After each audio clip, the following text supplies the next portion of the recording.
වන විට අපේ රටෙන් ඊශ්‍රායල් රැකියා සඳහා යොමු වීමේ ප්‍රවණතාවයක් දක්නට ලැබෙනවා. ගොඩක් අය තොරතුරු හොයනවා. ඒ වගේම ගොඩක් වංචනිකයන්ද මේ අවස්ථාවෙන් ප්‍රයෝජන ගන්න බලන් ඉන්නවා. පුළුවන් තරම් ශ්‍රී ලංකා විදේශ සේවා නියුක්ති කාර්යාංශයේ නිල වෙබ් අඩවියෙන් සහ 1980 හොට්ලයින් කතා කරලා නිවැරදි තොරතුරු ලබා ගන්න. ඒ වගේම ඔයාලා දන්නවා ඇති මේ වන විට එක් අයදුම්කරුවෙකුට ඊශ්‍රායල රැකියා සඳහා ඉල්ලුම් කළ හැකි ක්ෂේත්‍ර ගණන දෙකකට සීමා කරලා තියෙනවා.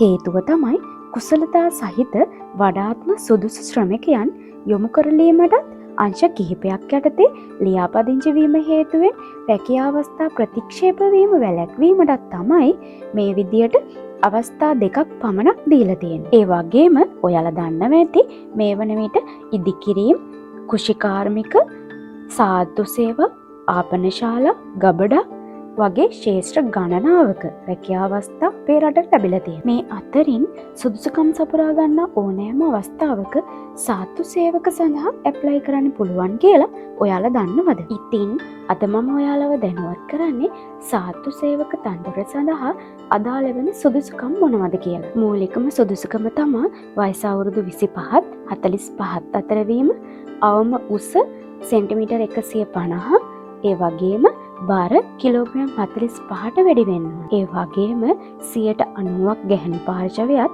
10ක් පිරිමි පාර්ශවයත් යන දෙපාර්ශවයෙන්ම බඳවා ගැනීම සඳහා අනුමැතිය ලබා දුන්නත් තවමත් පිරිමි පාර්ශවයේ බඳවා ගැනීමක් සිදු කරන්නේ නැහැ. ඔබ නිවාස පාදක සාත්තු සේවිකාවක ලෙස අයදුම් කිරීමට පෙර මෙන්න මේ කියන සුදුසුකම් සම්පූර්ණ කරලා තියෙන්න ඕන.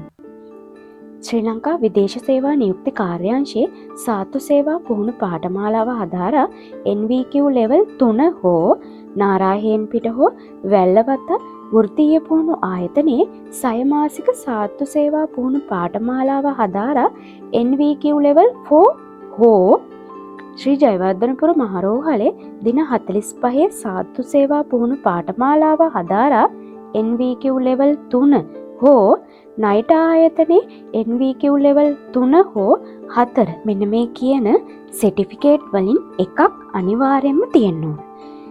මේ සුදුසුකම් සපුරා තියෙන ඕනෑම කාන්තාවකට ඊශ්‍රායල් නිවාස පාදක සාත්තු සේවා රැකියා සඳහා දැන්ම අයදුම් කරන්න පුළුවන්.